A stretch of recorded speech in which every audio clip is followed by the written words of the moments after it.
Hey, thanks for tuning into my podcast.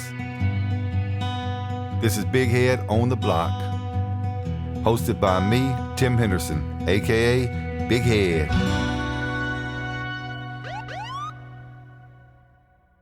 Hey, welcome back to Big Head on the Block. Listen, when I'm not doing interviews, I'm going to start a new segment called War Stories, and the War Stories are going to focus on thrilling and dynamic encounters and situations that I've experienced personally or that other officers have relayed to me and or I was there when it happened.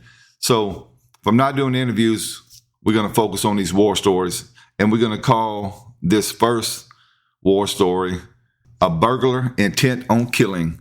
Let me set the stage for you. Mid-2000s, late afternoon, Baton Rouge, Louisiana, upper middle class area of town, very low crime rate, almost no violent crime. This is an area where people go to work, they come home, they enjoy their afternoons. It's really sunny on this particular day, and I'm guessing it's somewhere between 4 and 6. I'm not really exactly sure because it's been a long time ago. To start us off, the homeowner comes home from work. As he enters his driveway, he's noticing a vehicle in his driveway that doesn't belong. Now, from his own assessment, he tells me that he knows everybody in the neighborhood and he knows what vehicles belong and don't belong. So he's alarmed at this person being in his driveway. He approaches the vehicle and he sees a white female in the vehicle. He tells the white female, or he asks the white female, "Why are you in my driveway?" She indicates to him that she's there because she's looking for somebody. And, it's a common tactic used by people who are caught in the act of doing something wrong. They try to say, "I'm here for this reason or that reason." Well, she wasn't going to dupe this guy because, like I said, he knows everything about the neighborhood. So he tells her, "You full of BS." He said, "You need to leave my driveway and get off my property." At that point in time, she backs up. She gets into the street, starts to drive off, but she hollers something, and she hollers pretty loud. He wasn't sure exactly what she said, but it became clear to him within a few seconds, maybe less than a minute, what she did. He starts walking toward his house, and as he's getting toward the door, he sees a white male come from the backyard area holding an armful of rifles. Now, he realizes at this point in time that this guy must have been in his house because those were all his rifles. Some were, current versions of newer rifles, and some were antiques and stuff. So he's on high alert now. He sees the guy and he tells him, "Hey man, that's my property. You need to put it down and get out of here." Well, the guy doesn't really pay attention to him, and he keeps walking toward him. As he gets closer, the guy says, "Man, I'm going to call the cops. You better get off my property." Nothing, no response. The next thing that happens, and this right here is truly amazing. The next thing that happens is the guy pulls a semi-automatic firearm from his waistband area. He puts it into the chest of the homeowner. He pulls the trigger and attempts to execute the homeowner. Luckily for the homeowner, the gun misfired. At that point in time, he realized how lucky he was. He took off running, and he was able to call BRPD, Baton Rouge City Police, for help. He watched the direction that the white male suspect left and relayed this information to us. Now, it's important to understand the sequence of a uniformed patrol officer and how he gets calls dispatched. Typically, people call 911. They get the initial information. They transfer the call, or they'll add BRPD dispatchers to the call and keep it ongoing. But most of the time, they'll actually transfer them all the way to BRPD dispatch. At that point in time, dispatch takes the calls, and sometimes we're already dispatching, but most of the time we're not. We are given the information from our dispatcher. So the dispatch goes out over the air. White male burglar attempted to shoot a homeowner. The homeowner was able to escape. The suspect was described as a white male, and I don't remember the physical characteristics or the clothing at this time, but a white male carrying an armful of rifles. Now, this ought to stick out, right? You in the neighborhood, most people are inside, maybe out watering their grass or something, or just getting home from work. But there's not going to be a lot of foot traffic in the area. So I'm in close proximity to the call. It's an area that I'm assigned to during my regular scope of duty. So I proceed to the call. Then let me let our listeners understand this. When an officer responds to a call like this, it's important on every call, but particularly calls where we know a perpetrator has attempted to use a firearm to execute a homeowner. All right. We have to be hyper vigilant. We have to make sure that as we respond and we don't become a victim, we trying to make it home at the end of the day, at the end of the shift. So me specifically responding, I have to basically, scan the area as I'm responding to make sure I don't see him. And if I do see him, I have to have a plan or be able to react accordingly, because we already know that this guy is okay trying to shoot somebody. Just so happened the gun misfired and the homeowner was lucky. So one thing I learned early in my career, and I learned it from my FTO, which is a field training officer, Joe Kolar. He told me when you respond to calls and you're looking for people of this nature, that it's important to look toward the middle of the street and let your peripheral catch any movement. And I found this to be extremely useful, because your peripheral will see slight movements that are out of the ordinary. So you drive and you're looking straight for the most part. Obviously, if you see something, you're going to scan to that area. But when you're driving and your peripheral picks up little slight movements, it's a really good tactical advantage that you have. So thank you, Joe Kolar, for that.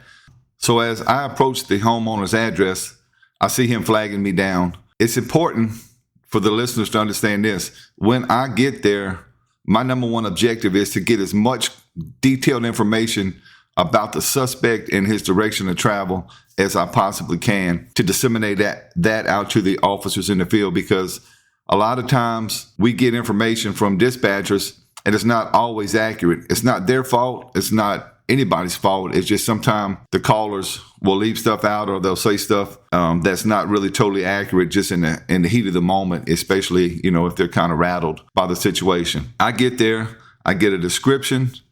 I tell my officers that are responding that he still has the weapons in his arm, because he just walked away with them, and it's quite a few rifles. He did pull the trigger.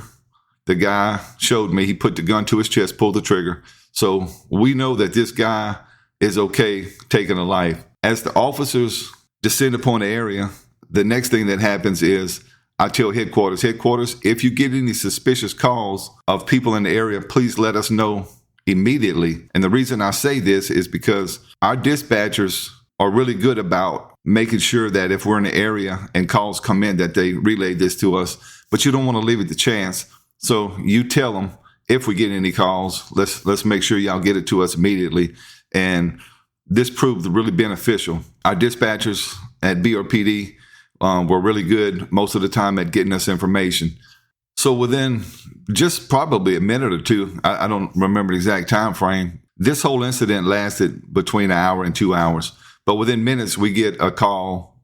Dispatch says, hey, we have a suspicious white male who is carrying the weapon. So we know it's him. He tried to break into a lady's house, and the lady, he was beating on the door, and he wound up just kind of giving up and going to another house. She did say that he had the semi-automatic gun in his hand and was pulling the trigger a couple of times, but it was still misfiring, thank goodness. Well, we don't have a good perimeter. We're in a large area. It's a big neighborhood, and we do the best we can to try and contain his movement and basically limit it to an area that we're in control of. But keeping him contained is best case scenario. So when I spoke with the lady, she gave me the direction of travel and everything. And we still have this guy who's motivated to get away and to kill. We understand his mindset, but understand this: as police officers responding to the area, our mindset is this: we're going to do whatever it takes. We understand that we may have to use lethal force. And I can assure you, we are prepared individually and collectively to meet whatever resistance he tries to put up with us, whether that be a physical encounter or a deadly force encounter. We are all trained, prepared, and experienced for this moment.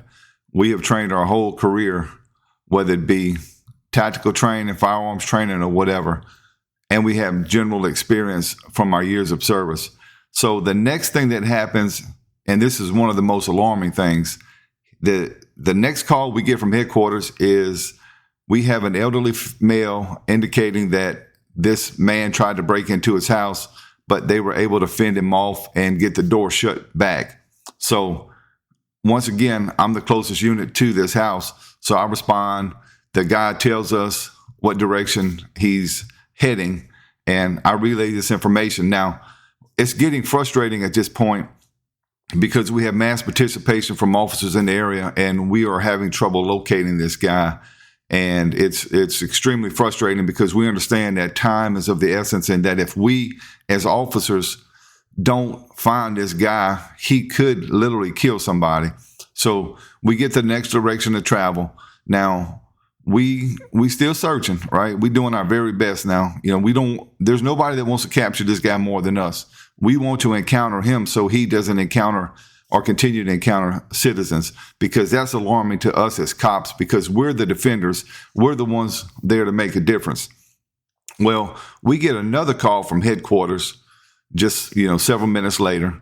And this one right here, make the hair on the back of your neck stand up.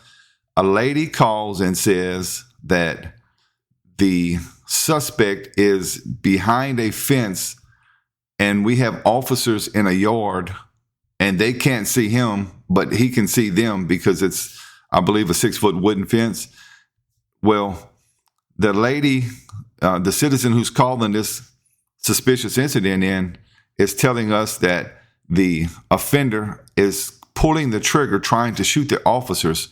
Well, we're in a large area, as I told you earlier. We don't know each numerical of every house.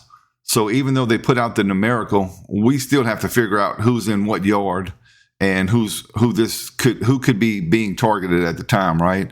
So we finally figured out, and the two officers that were there, they seek cover.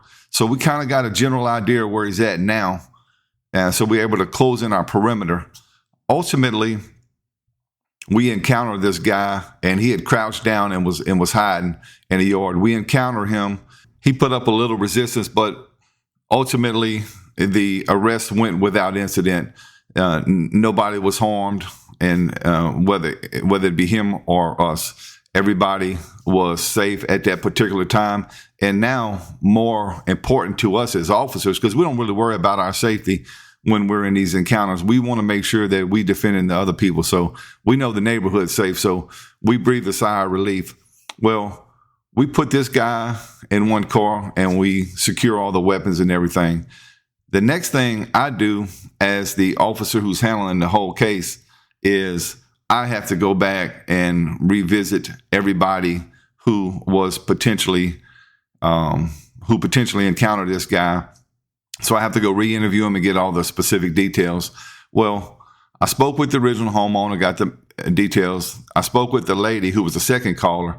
Then I went to the area where the elderly gentleman had called in. And this story is one that's really heartwarming. So I asked the gentleman, "Can you explain to me what happened?" He said, "Officer, somebody knocked on the door," and he kind of indicated that they were kind of beating on the door more than knocking. Now, we're talking a lot of years ago, mid-2000s, okay?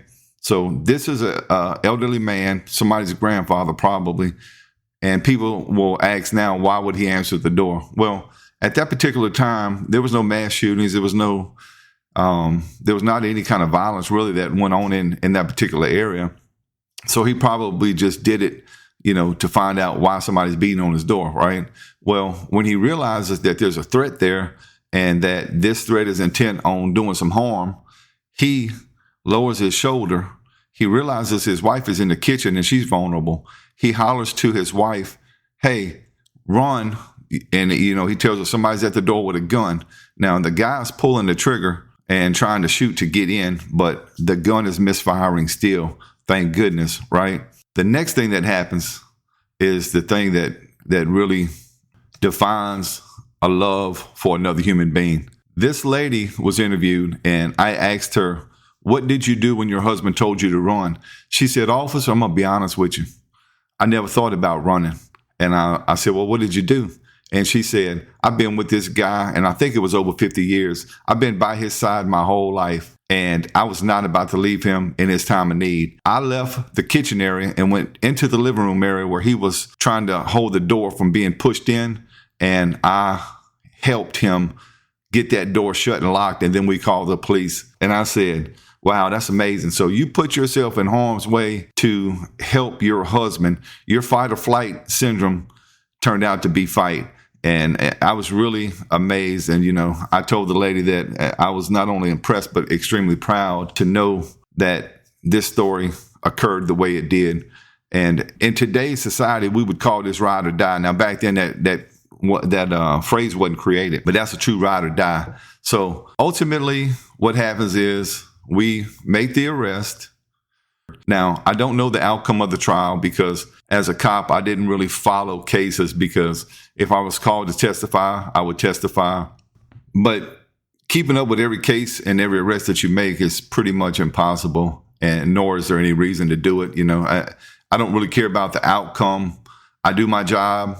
There's district attorneys that do their job, and then, ultimately the judge will make the sentencing. So I don't ever remember testifying in this particular case, so I'm guessing they made a plea deal with him. I'm hoping the detective who does follow-up eventually found the female who was involved in this also.